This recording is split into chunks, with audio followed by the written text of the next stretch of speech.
Bom, pessoal, estamos iniciando aqui um módulo de HTML5 semântico, onde a gente vai aprender a trabalhar e a lidar aí com a otimização utilizando as novas tags do HTML5. A gente vai falar então de article, section e todas essas tags aí que fornecem para a gente a construção de nós no HTML e nos permite otimizar cada bloco de conteúdo do nosso site. Antes de a gente começar a ver as tags, então, a gente vai conhecer aqui o plugin HTML5 Chive. Quando a gente falou lá do Modernizer, ele tinha uma marquinha que a gente podia utilizar e baixar junto esse Modernizer. Como a gente não vai estar utilizando sempre o Modernizer aí para fazer testes e tal, a gente vai utilizar o HTML Chive separado. Então você vai fazer o seguinte, abre aí o seu navegador, você pode pesquisar diretamente no Google por HTML5 Chive e o primeiro link que ele vai puxar aqui é o code.google.com/p/HTML5 Chive. Eu já estou com ele aberto aqui também. E esse plugin, pessoal, esse JavaScript aqui, ele é responsável por controlar o Internet Explorer até a versão 9. O que acontece? O Internet Explorer foi um dos únicos navegadores que não implementou as novas tags do HTML5 até a versão 9. O 10 já tem, tá, pessoal? Então as últimas versões já vão funcionar normalmente.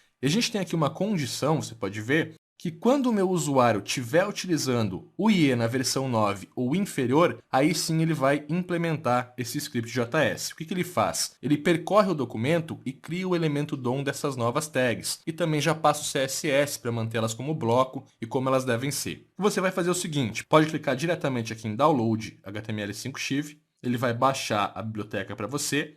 Você acessa aí, pode abrir o arquivinho RAR, tá? E aqui dentro, pessoal, a gente tem a dist, que vai ter os arquivos do HTML5 Chive. O que você vai utilizar é esse HTML5 Chive.min, que ele já está compactado para você. Eu já tenho ele aqui na minha pasta, já deixei pronto, tá? Botei aqui dentro da pastinha JS e renomeei tirando o min. Deixei só HTML5 Chive.js. Aqui na pastinha do projeto, antes de você fazer qualquer coisa, você vai criar então a pasta 02, HTML5 semântico, pode criar a pastinha JS e já colocar esse arquivo lá para a gente poder implementar. E vai criar o arquivo 01, conceitos e compatibilidade.php. Já estou com ele aberto aqui também. E a gente vai fazer a implementação. É bem simples, pessoal. Copia esse código aqui do Google mesmo, tá? Vou dar um Ctrl C. Volto aqui no meu NetBeans. E aqui abaixo do meu título, né, ou onde você quiser colocar, mas sempre dentro da read, tem que ser dentro da read porque ele vai criar os elementos no DOM, então ele tem que criar em runtime, né? Antes de aplicar tudo, ele vai criar os elementos para a gente e você mantém o script aqui. Para você fazer correto, ó, posso dar um Ctrl X, colar aqui fora e buscar aqui, ó, usando o Ctrl espaço. Então eu entro na pastinha JS e pego o HTML5 Chive. E aí eu jogo de volta lá para dentro para ele só executar quando eu estiver no Internet Explorer 9 ou versões inferiores. Dessa maneira, pessoal, o nosso código HTML5, as nossas tags semânticas, já vão estar cross-browser. Por quê? Tanto o Chrome quanto o Firefox, eles se atualizam automaticamente na máquina do cliente. Então, com eles a gente não precisa se preocupar muito, mas é o Internet Explorer mesmo, e assim a gente previne que ele funcione corretamente. Agora que a gente já tem a compatibilidade feita para que o nosso site funcione nos navegadores, vamos entender um pouco mais sobre os conceitos das tags semânticas do HTML5.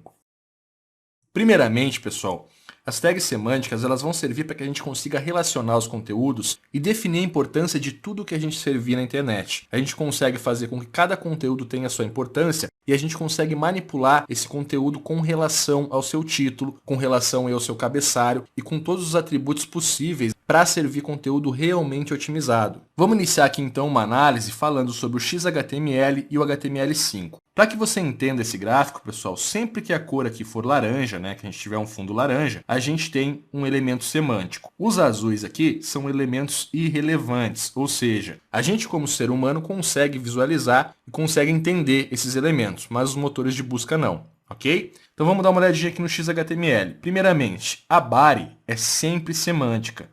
Você já tem o primeiro nó criado pelo corpo do documento, obviamente. Então o que a gente tem aqui é o seguinte, uma representação de body, criando o primeiro elemento semântico, que vai conseguir ser visto tanto pelo navegador quanto pelo robô, e geralmente a gente tem o quê? Um H1, um H1 para definir aí o conteúdo desse HTML. A gente tem uma div ID header, você pode perceber que isso não fornece semântica. A gente sempre cria aí uma div ou uma URL para fazer o menu, a navegação principal do site, e aí a gente entra com um content de H2, um content de H3. O que acontece também aqui no XHTML é que quando a gente define esses nós utilizando os regions, o content dele, ou seja, o conteúdo que vem depois, não fica diretamente atrelado a H2. Então, a semântica fornecida é somente para os títulos. Já no HTML5, utilizando as novas tags, a gente tem o nobody, a gente vai criar com a tag header o cabeçalho do nosso site, e ele vai fornecer semântica. A gente vai criar provavelmente um nav, não é interessante criar a navegação principal do site com o nav, mas eu representei aqui para você ver que o nav também é semântico. E a diferença que a gente tem aqui é que tanto o article, quanto o section,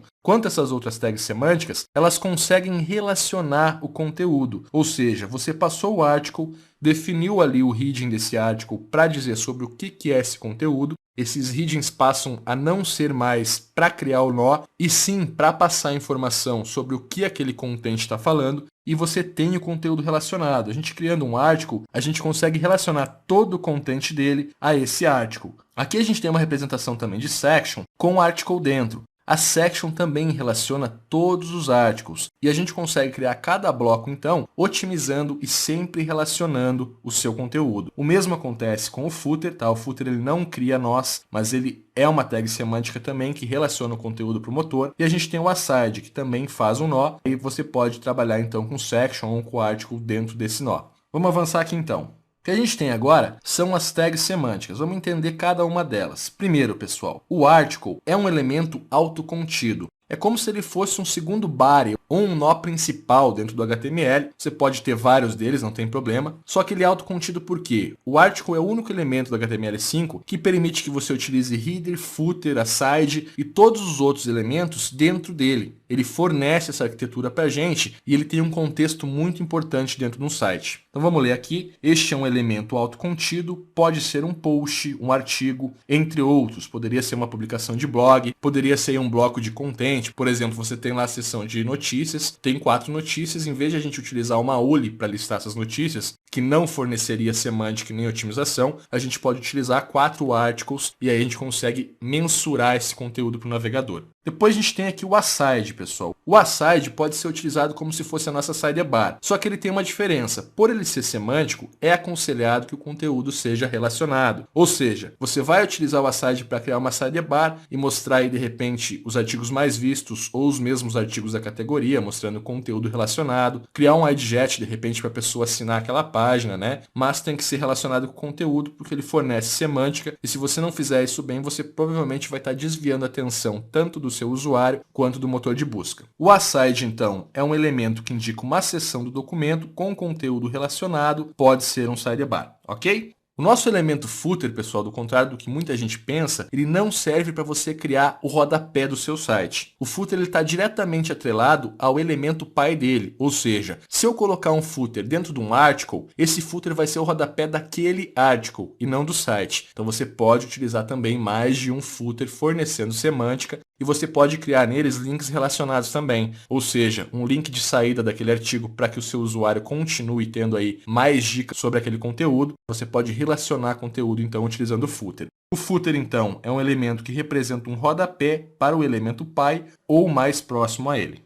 Temos agora o header. É dentro do header que a gente trabalha as headings, que a gente pode trabalhar os menus, né, o menu principal do site ou até o menu de navegação dentro aí do artigo. Quando a gente cria, por exemplo, uma página de single, a gente pode fazer aí os breakdowns dentro do header. Ele também pode ser utilizado para você colocar o search, para você ativar uma ação de login, como a gente tem na Pinside, que a parte de cadastro e login está dentro do header, entre outras várias coisas. Então, ele é um cabeçalho que pode ser utilizado principalmente para o site, mas pode ser utilizado também dentro de um article. Então, o header é um elemento de cabeçalho, pode ser utilizado para logo, navegação, pesquisa e outros. Nosso próximo elemento aqui, pessoal, é o nav. Como eu falei antes, que a gente estava comentando o article, nem sempre ele vai ser o seu menu principal, tá? Porque ele fornece uma semântica e, às vezes, pela hierarquia do seu documento, você vai estar passando mais importância para o nav do que para o próprio conteúdo do site. Então, nem sempre é interessante você utilizar um nav logo abaixo da logo ali por causa disso. Você vai desviar a atenção do motor e de alguns leitores também para fazer a navegação em vez de ler o conteúdo. Então, o nav ele pode ser usado aí, de repente, dentro do rodapé para que você informe aí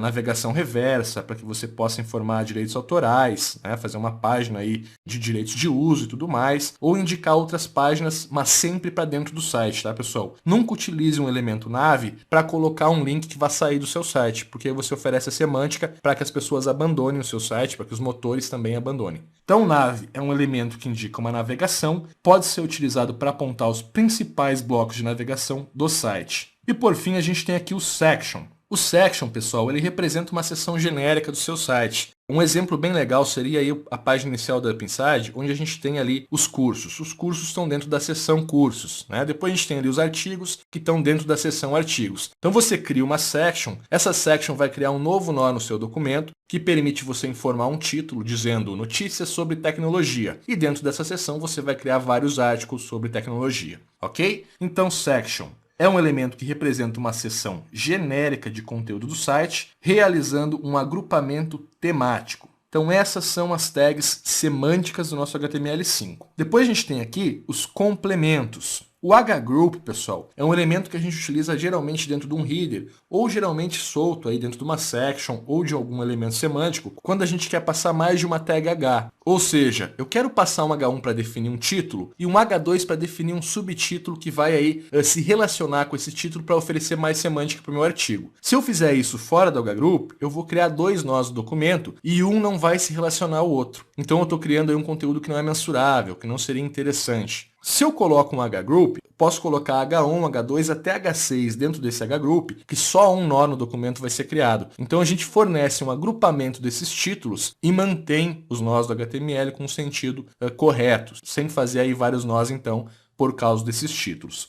Então, o hgroup é um elemento que representa um cabeçalho de uma seção utilizado para agrupar elementos de título. O elemento time, pessoal, ele serve semântica exatamente para isso. Quando você quer informar tanto o seu usuário quanto o motor de busca que aquele post foi publicado dia tal, você vai passar um time, vai colocar a tag pubDate e vai definir que aquilo foi publicado naquela data. Se você não passar a pubDate, você vai simplesmente informar uma data de relação. Ou seja, um evento aconteceu data tal. Você vai botar o time e vai relacionar também para otimizar esse tempo. Então, o time representa um período de 24 horas, pode ser usado para indicar uma data de publicação. O elemento mark, pessoal, ele é como se fosse aí o strong ou o bold, só que ele passa uma marcação, ele faz um fundo de padrão amarelo, deixa a fonte em preto e ele marca isso como um conteúdo de destaque semanticamente. Ou seja, quando um robô lê um texto seu que tem um determinado mark dentro do texto, ele vai dar importância para aquela frase.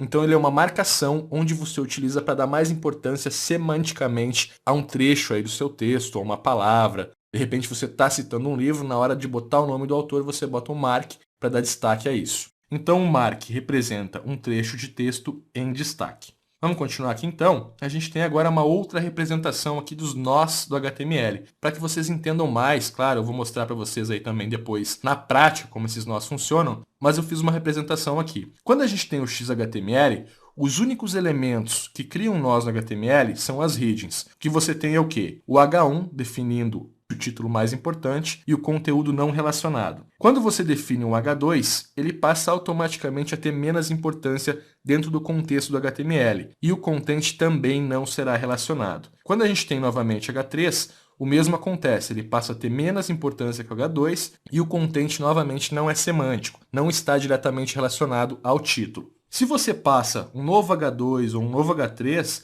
ele volta a ter a mesma importância que o anterior. Ou seja, se eu chegar aqui no final e passar um H1, esse H1 lá do final vai ter mais importância que o H2 e com o H3. Então você consegue fazer a semântica com os títulos. A gente praticou isso por muito tempo, conseguiu otimizar, conseguiu fazer, mas de fato o HTML5 nos fornece uma semântica maior, nos facilita na hora de otimizar um site. Vamos olhar aqui o HTML5 agora, pessoal, como se a gente já estivesse dentro de um body.